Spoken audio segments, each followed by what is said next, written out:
ইংরেজিতে আমরা আজকে প্রাথমিক আলোচনা শুরু করব টেন্স নিয়ে।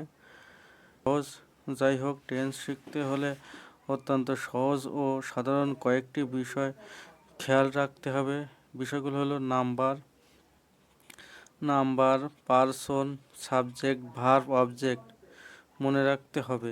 টেন্স শিখতে হলে বিষয়গুলো জানা আবশ্যক। এখন আমরা শিখব নাম্বার বচন।